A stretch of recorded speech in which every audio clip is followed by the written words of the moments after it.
मेरे प्यारे देशवासियों, आज नेताजी सुभाष चंद्र बोस देश के महानायक, जिन्होंने आज़ादी आंदोलन में बहुत बड़ी भूमिका निभाई है और अंग्रेजों के खिलाफ जो लड़ाई लड़ी, जो बुगल उठाया, उसके बाद देश आज़ाद हुआ है। आज उनकी 128वीं जयंती पूरे देश भर में मनाई जा रही है। इसमें पूरे देश के लोग पूरे दिल से और पूरी उम्मीद के साथ जुड़े हैं कि नेताजी के सपनों का जो देश है वो आगे बढ़ता जाएगा। आज इस दिन पर हमारे बीच अशोकनगर के जन कवि सुरेंद्र रघुवंशी जी मौजूद हैं। नमस्कार। और ये लगातार विभिन्न सामाजिक मुद्दों पर सर लिखते आ रहे हैं, कविताओं के रूप में लोगों के सामने समाज की व्यथाओं को पेश कर रहे हैं। इसी के साथ जो हमारे देश के महानायक हुए हैं, देशभक्त हुए हैं, उनके ऊपर भी कई कविताएं रचनाएं की गई हैं और सर की बहुत सारी किताबें प्रकाशित हो चुकी हैं, जो कि समाज के विभिन्न कवियों के बीच में या पाठकों के बीच में पहुंच रही हैं। आज इस दिन सर हमारे बीच हैं, नेताजी सुभाष चंद्र बोस जयंती पर।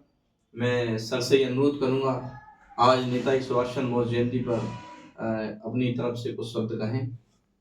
कृष्णा, सबसे पहले तो मैं हमारे देश के महानायक, आज़ादी आंदोलन के महानायक नेताजी सुभाष चंद्र बोस को क्रांतिकारी सलाम प्रस्तुत करते हुए उनको याद करता हूँ और इस याद में इस उनका जो संपूर्ण अवदान है पूरे देश की याद शामिल है। और आप और हम सब जानते हैं, जैसा कि आपने कहा भी, कि इस आज़ादी आंदोलन में नेताजी सुभाष चंद्र बोस की महती भूमिका है, जो तत्कालीन समय में था। और हमारे देश की आज़ादी जो हमें प्राप्त हुई वो नेताजी के कारण भी प्राप्त हुई। उनकी आज़ाद हिंद फौज ने जिस तरह से अंग्रेजों के दांत खट्टे कर दिए, और जैसे कि को तैसा टिट फॉर टैट का नारा का उसका उपयोग करते हुए उन्होंने जब देखा कि ऐसा नहीं काम चलने वाला कि एक तरफ आप मतलब केवल ऐसा हिंसा से काम नहीं चल रहा था, तो बार बार गांधी जी को जेल में डाल दिया जाता था। और उनका भी अपना आंदोलन है, उनका महत्व है, लेकिन इसकी बड़ी जरूरत थी कि अंग्रेजों को उनकी भाषा में जवाब मिले, और ये काम नेताजी सुभाष चंद्र बोस ने किया। उनका सबसे बड़ा काम आज़ाद हिंद फौज का निर्माण करना और उसके लिए साधन जुटाना, और इतनी बड़ी फौज, बड़ी तादाद में फौज उन्होंने खड़ी की, जिससे कि अंग्रेजों के दांत खट्टे हो गए और उनको भागना पड़ा।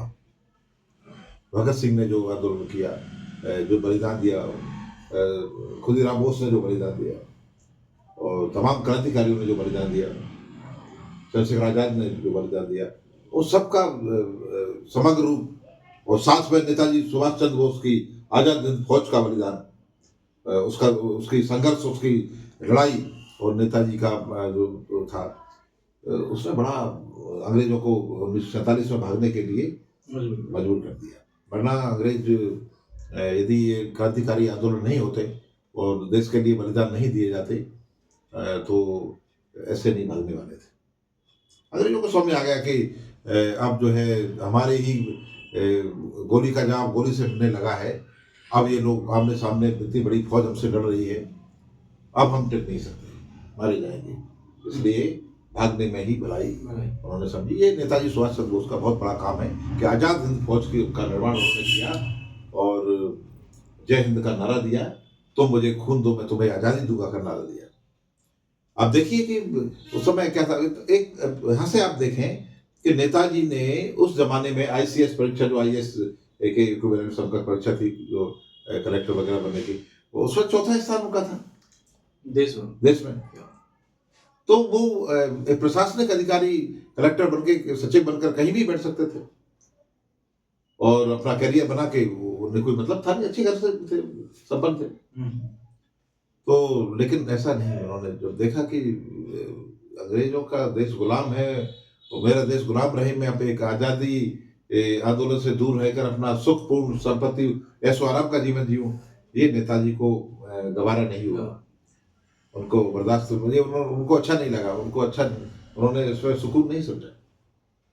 उन्होंने कहा जब तक मेरा देश गुलाम है, मेरे देश के लोग परेशान हैं, नंगे भूखे लोग संघर्ष कर रहे हैं, उनके अधिकार छीने जा रहे हैं, उनको गुलाम बना के रखा गया है, देश को लूटा जा रहा है, तो नेताजी सुभाष चंद्र बोस के मन में जो क्रांति की ज्वाला थी वो धधक उठी। उन्होंने वो देखा कि ये सब जो हम आंदोलन कर रहे हैं, अशोक आंदोलन कर रहे हैं, उनका अपना महत्व है, लेकिन वो गति नहीं आ रही है। अंग्रेज निश्चित है, ऐसे तो वो हजारों साल तक राज करते रहे। सही। तो कोई आंदोलन कहीं उठेगा, दबा देंगे, जेल में डालेंगे, फिर वैसे उनकी भाषा में उनको उत्तर दिया जाना जरूरी है। नेताजी सुभाष चंद्र बोस ने इस तरह मतलब सेना बनाई, और ये मूल में ये बात उस आधार को लेकर उन्होंने एक आजाद हिंद फौज का गठन किया। और देखिए कि वो जगह जगह जाके भाषण देते थे और माताओं बहनों से अपील करते थे, मोहल्लों में, गलियों में, चौराहों पर, कुछ घरों के आगे एक नौकर समाये करके, बाजारों में, जहाँ जहाँ वो कहते थे कि उन्हें ये नारा भी, जैसे मैंने अभी कहा कि तुम मुझे खून दो मैं तुम्हें आज़ादी दूंगा, वो कहते थे। और लोग घरों से आते थे निकल निकल के। एक तुलादान नेताजी का होता था, नेताजी तुलादान होता था, तो एक दो बड़े बड़े पल्ले तराजू के, एक तरफ नेताजी बैठ जाते थे, एक तरफ वो एक कहते थे कि तुम जैसा भी मुझे तोलना चाहो, मुझे कुछ भी जो आपके पास है वो दो, जो आप दे सकते हैं, जिससे मैं अपनी एक फौज खड़ी करूँ। तो एक तरफ महिलाएं, माताएं, बहनें घरों से निकल निकल के गहने ही उन्होंने नेताजी की तरफ तुलादान में चढ़ाए, सोने, चांदी, सिक्के, जो भी उनके पास था, जो था वो सब, वो ऐसे एक तरफ नेताजी को उनका तुलादान होता था, और नेताजी के पास जो कुछ होता था उसका आजाद हिंद फौज के निर्माण में वो उसका काम लेते थे। सैनिकों को वर्दी देना, उनका राशन, ये सब करना, पूरा उनके गठन करना और उसकी व्यवस्था करना। हालांकि जापान और जर्मनी वगैरह सभी सहयोग, जापान से बड़ा सहयोग मिला नेताजी को, तो उनका भी सहयोग रहा आजाद हिंद फौज बनाने में। और उन्होंने कहा भी कि आपको अंग्रेज, दूसरा द्वितीय विश्व युद्ध चल रहा था, इस दरमियान अंग्रेजों से नेताजी ने लड़ाई छेड़ी और फौज का निर्माण किया। तो अंडमान निकोबार, जापान में तो अंडमान निकोबार द्वीप समूह जो थे वो जापान के अंडर में थे, कब्जे में थे, उन्होंने नेताजी को दान दिए वो। और आजाद हिंद 1943 में उन्होंने जो है नेताजी सुभाष चंद्र बोस ने देश की अपनी एक अस्थायी सरकार की घोषणा कर दी, अपना मंत्रिमंडल बनाया और कहा कि हमारी भारत सरकार है, हम अंग्रेजों की सरकार जो कब्जा करके बैठे हो, हम तुम्हें मान्यता नहीं देते, और हम जो है अपनी सरकार, हमारी सरकार है ये सरकार। 47 में उन्होंने अपनी भारत की पहली अस्थायी आजाद सरकार की घोषणा, स्वतंत्र सरकार की घोषणा कर दी। और जापान सरकार ने अंडमान निकोबार द्वीप समूह जो दिया, उसमें उन्होंने मुख्यालय बना के उसको वहां से चलाया। तो अंग्रेजों ने तो लगा कि ये तो सरकार तक बना ली इन्होंने, और बाकायदा लड़ाई चल रही थी उनको कई प्रांत। तो अगले साल उन्होंने जो है जो लड़ाई छिड़ी थी, एक साल बाद उसके, तो उसमें तो उन्होंने कई छोटे मोटे राज्य जो है अंग्रेजों से छीन लिए, कब्जा कर लिया, अंग्रेजों को खदेड़ दिया उनकी सेना ने आजाद हिंद फौज में। और अब देखिए नेताजी सुभाष चंद्र बोस ने 1943 में जो आजाद हिंद फौज का निर्माण किया था, उसको वो जो स्वतंत्र भारत की सरकार का जो घोषणा की थी, बनाई थी, उसको देश के, विश्व के 11 देशों ने मान्यता दी। अच्छा, ये कितनी बड़ी बात है, जिसमें जापान, जर्मनी, चीन, कोरिया जैसे देश शामिल थे।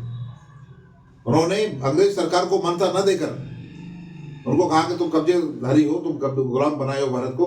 इनकी सरकार जैसे बनाई उन्होंने, नेताजी सुभाष चंद्र बोस को ही आजाद हिंद फौज के द्वारा जो लड़ाई छिड़कर या तमाम जो स्वतंत्र सरकार की घोषणा की थी, उसको उन्होंने 11 देशों ने, देश के दुनिया के प्रमुख 11 देशों ने मान्यता दी।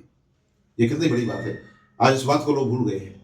लोग कितने लोग जानते हैं कि नेताजी आजाद होने से पहले ही उन्होंने आजादी घोषणा कर दी थी, वो सरकार बना ली थी, और विश्व के 11 प्रमुख देशों ने, जापान, जर्मनी और चीन जैसे देशों ने जो है, कोरिया जैसे देशों ने तो मान्यता दी थी इसको, सरकार को। तो कितनी बड़ी बात है। तो नेताजी को ऐसे नहीं भूला जा सकता, और तमाम क्रांतिकारियों को जिनके कारण हम आज आजाद हैं, तो उनकी हमें इतिहास में जाना चाहिए कि नेताजी कौन है, नेताजी ने क्या किया। उन्होंने अपने सारा का पूरा जीवन बलिदान में दिया। बहुत सारी बातें आज भी अंधेरे में है। सही। नेताजी के बलिदान और नेताजी का जो जो संघर्ष है, वो तमाम क्रांतिकारियों का जो संघर्ष है, उसको छिपाया जा रहा है। मुझे बड़ी आपत्ति है, मतलब, और मैं मांग करता हूँ हमारे देश की सरकार से कि हमारे तमाम जो शहीद हैं, जो क्रांतिकारी हैं, उनके इतिहास से ठीक ठीक नई पीढ़ी को अवगत कराया जाना चाहिए। ऐसा नहीं हो रहा है। पाठ्यक्रम में उनके पाठ शामिल किए जाए और प्रमुखता के साथ क्रांतिकारियों को पढ़ाया जाना चाहिए। उनका जीवन परिचय, किस तरह से देश के लिए उन्होंने अपना बलिदान दिया, कैसे सर्वस्व न्यौछावर कर दिया, अपनी शांति और अपना जो समृद्धि के बावजूद भी उन्होंने देश के लिए लड़े और पूरा जीवन खपा दिया और बलिदान तक हो गए। चंद्रशेखर आजाद, नेताजी सुभाष चंद्र बोस, भगत सिंह, अशफाक खां, खुदीराम बोस, तमाम क्रांतिकारी, ऐसे असंख्य क्रांतिकारी जिनके नाम भी पता नहीं। आज हम आजाद हैं तो केवल उनके कारण आजाद हैं। ऐसे ही कंगूरे पे बैठकर आप जो है कुछ भी वाहवाही लूट नहीं सकते। जब तक किसी भी देश की जो नींव है उसके बलिदान में होती है, उसके जो संघर्ष करने वाले क्रांतिकारी हैं, वो हमारे देश की जो नींव है उसके पत्थर हैं। आज हम केवल कंगूरों को दिखा रहे हैं, उनका प्रदर्शन कर रहे हैं, उनका प्रचार कर रहे हैं, लेकिन हमारे देश की नींव कहाँ है उस पर पर्दा डाल रहे हैं, अंधेरे में रख रहे हैं उसको। ये हमारे समय का सबसे शर्मनाक वाकया है, आपत्तिजनक है ये। हमें अपने देश के क्रांतिकारियों को याद करना चाहिए। हम अपनी पीढ़ी को क्या बता रहे हैं? कितने दिनों तक हमारे इतिहास को सुरक्षित रख पाएंगे? हमारे बाद यदि इस तरह से ये स्थिति रही तो हमारे बाद की पीढ़ी क्या जानेगी? पता नहीं कौन सी कहानी उनको पकड़ा दी जाए उस समय, कि कोई हो सकता है कुछ और कह दिया जाए कि अंग्रेज अपने आप जब थक गए तो भाग गए शासन करते करते। ऐसा ही रहा तो कैसे पता चलेगा? इसलिए जरूरी है कि उनके प्रतीक, उनके जो स्टैचू हैं, उनकी मूर्तियां हैं, जगह जगह चौराहों पर होना चाहिए। पश्चिम बंगाल में कोलकाता में गया तो मैंने देखा वहाँ अच्छा है इस तरह से।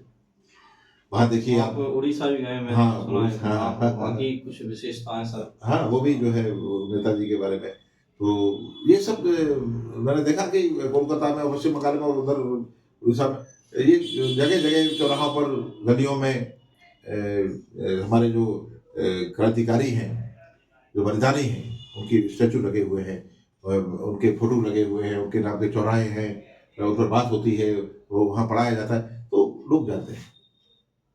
ये पूरे देश में ये कल्चर होना चाहिए। वो कितने महान लोग हैं जिनके कारण हम आजाद। यही हमारी सांस्कृतिक विरासत है। और सर एक सवाल और ये है कि जैसे आज का वर्तमान का जो समय है, लोगों के आदर्श परिवर्तित होते जा रहे हैं, खासतौर पे फिल्मी दुनिया का, सोशल मीडिया का प्रभाव है लोगों पर, और जो रील में बताया जा रहा है वही उनका आदर्श है। तो ऐसे आदर्श जो लोग मान रहे हैं उसका समाज पर प्रभाव भी अपन देख रहे हैं कि नेगेटिव जा रहा है। तो नेताजी सुभाष चंद्र बोस जैसे आदर्श क्या इस समाज में कुछ बदलाव ला सकते हैं?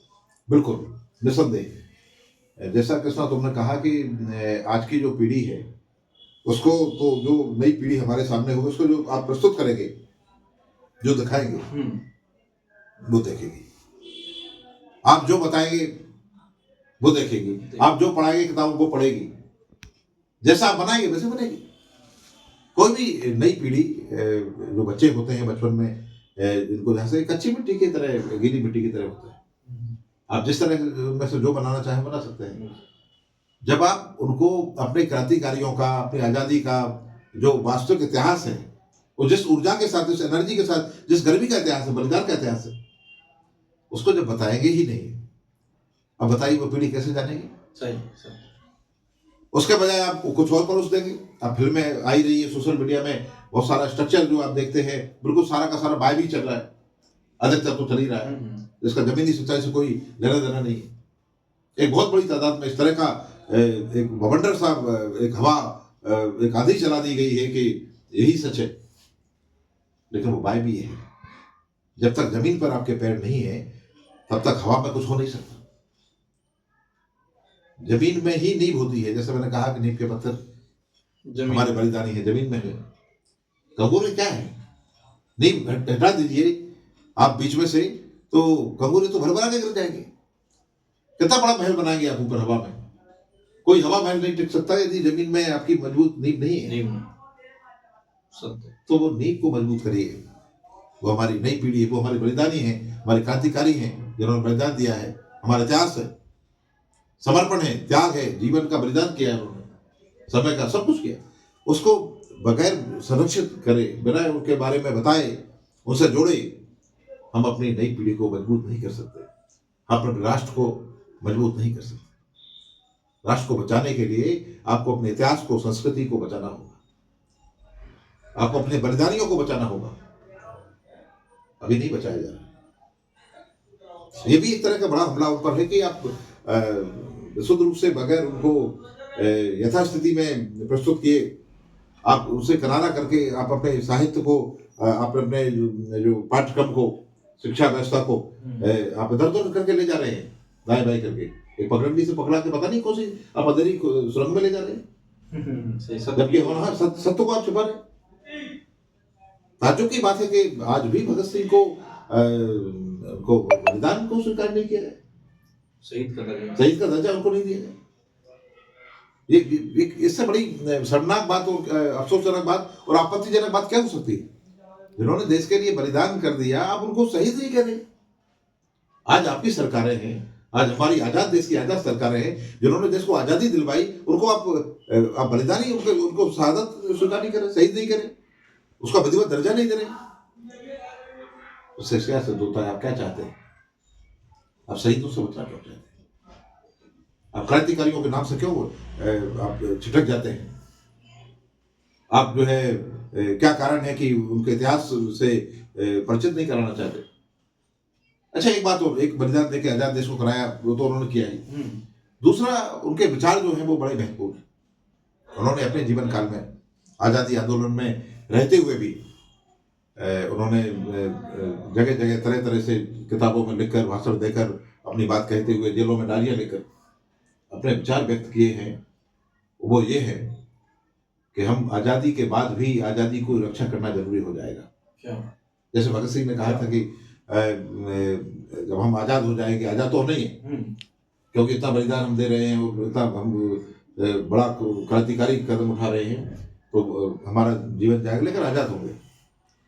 तो आज़ादी के बाद ऐसा ना हो कि जो गोरे अंग्रेज चले जाएं और काले अंग्रेज फिर कब्जा कर लें। कब्जा करने का मतलब आशा उनका ये था कि वो लोगों को अपने लोकतांत्रिक, जनतांत्रिक अधिकार ना मिले, संवैधानिक अधिकार ना मिले, ऐसा ना हो। ऐसा भगत सिंह ने कहा है, तो ऐसा होता नजर आता है। बिल्कुल। अच्छा, जैसे नेताजी ने खुद कहा है, आप देखिए, उन्होंने कहा कि जहां यदि अपने हक की बात करना राजनीति है, तो हर विद्यार्थी को, हर शिक्षक को, हर नागरिक को राजनीति करना चाहिए, हक की राजनीति।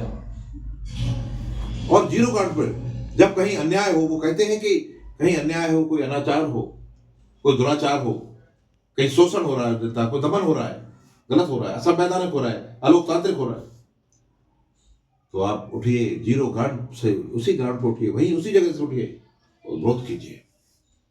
आप अन्याय का विरोध नहीं करेंगे, आप गुलाम हो जाएंगे, उस तंत्र का, उस सिस्टम का गुलाम हो जाएंगे जो आपको दबा रहा है, जो आपका दमन कर रहा है। वो धीरे धीरे करके बड़े पैमाने पर फैल जाएगा, तो जनता फिर वही हो जाएगी जैसे पहले थी, गुलामी। इसलिए आज़ादी का मतलब ही ये है कि हम अपने अधिकारों की रक्षा करें, सही, दमन का विरोध करें, न्याय का विरोध करें, विभाजन का विरोध करें। किसी भी आधार पर विभाजित नहीं हो सकते।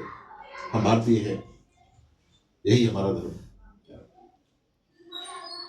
सर ने आज बहुत ही प्रभावी बात कही, और ये संदेश आज के इस दिन पर, नेताजी सुभाष चंद्र बोस की जयंती पर लोगों तक पहुंचेगा, और यही कि ऐसे आदर्श समाज में स्थापित होना चाहिए।